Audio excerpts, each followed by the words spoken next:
So Trump is now saying that China could possibly face up to a 155% tariff if no trade deal is reached by November 1st. So again, just making you guys aware, we are 10 days away from this. This is something that I'm keeping a very close eye on. So just make sure that you guys look out for those updates as markets are bound to react. Also, in response to today's earlier video, I talked about a little short that I had on HIMS. Walked away with $2,000 in the green. If you're part of my LPP team, you would have seen the trade updates that led to this successful short. Nonetheless, I closed out my trades pretty early within the day, made my money, and I don't know, I actually shared it within the LPP team.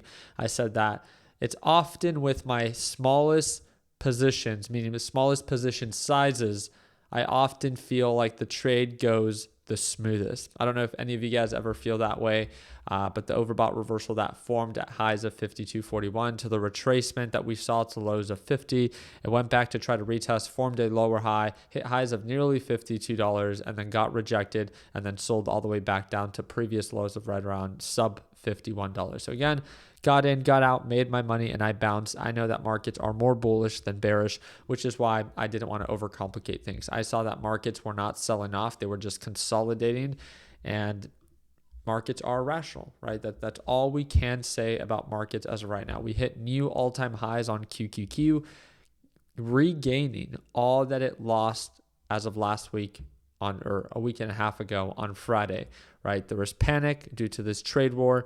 Now Trump is trying to restore stability into the market, or at least reduce fear. Although there is no trade deal and there's still supposedly a deadline, he's made it very clear that it's not a firm deadline, as many of his deadlines aren't, right? He's willing to move it up. We'll see if his temperament begins to change. But as of right now, markets continue to push higher for longer.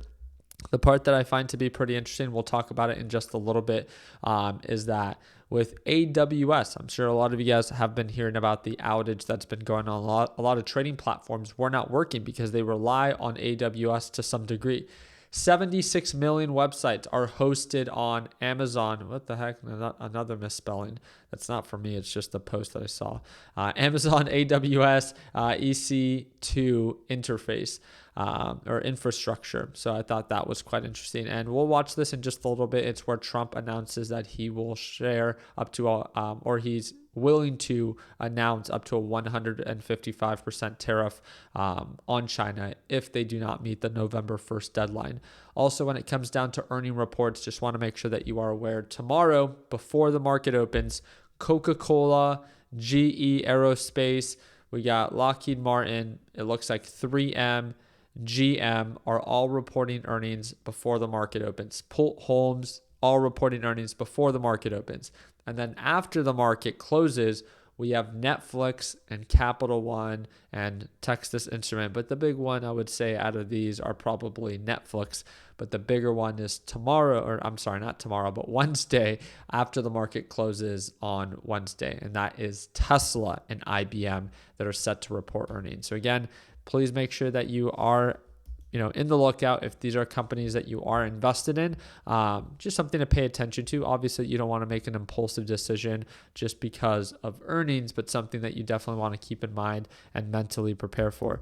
The other one is Netflix that we can pull up right here, pretty much trading at previous all-time highs. So it's going to be interesting to see of these, tech companies kind of setting the tone for Netflix at least. Does it exceed market's expectation? Does it rally? Or does it end up retracing? The part that I also found to be pretty interesting was Amazon. I don't know if it was just because most of the market was rallying today, but even with the outage that was happening with Amazon, first Amazon was nosediving during the pre-market session. And then all of a sudden, it forgot about all of that, found a support, reversed V-shaped recovery, and then made higher highs and higher lows. Again, just to support the case that markets will find any and every reason to continue to go up higher for longer, right?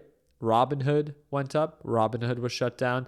A handful of different companies, again, that were down and not functioning properly, all made possibly new highs or at least 52-week highs to some degree. And for what? It's nothing fundamentally showed to be an improvement. It's just, again, markets want to push higher for longer. So Just make sure you keep that in mind. Again, a very challenging market to be trying to trade against, which is why we've made it very clear, especially with our shorts, that we're not afraid to take advantage of shorts, but there's no reason to hold them overnight. Just get in, get out, make that money, and bounce, right? And very quickly, just want to show you this video of Trump talking about the 155% tariff on China. Has been very respectful of us. They're paying tremendous amounts of money to us as in the form of tariffs. As you know, they're paying 55%. That's a lot of money.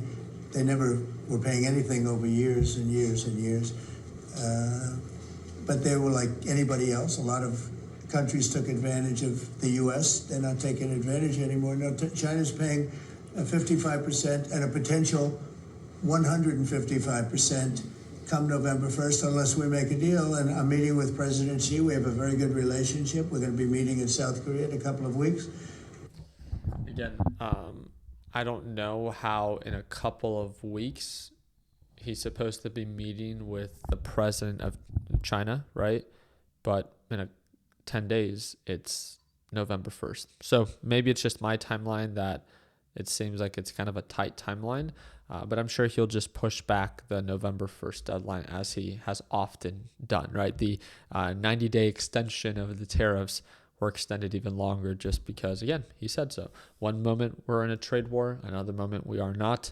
As of right now, markets rally for longer, and there's no other way to put it, right? It's just that's currently the market sentiment and market direction, and we must respect it as traders or we pay the price. So are markets cheap right now? Of course not. Are markets overbought? Of course. I think anyone with common sense can see that.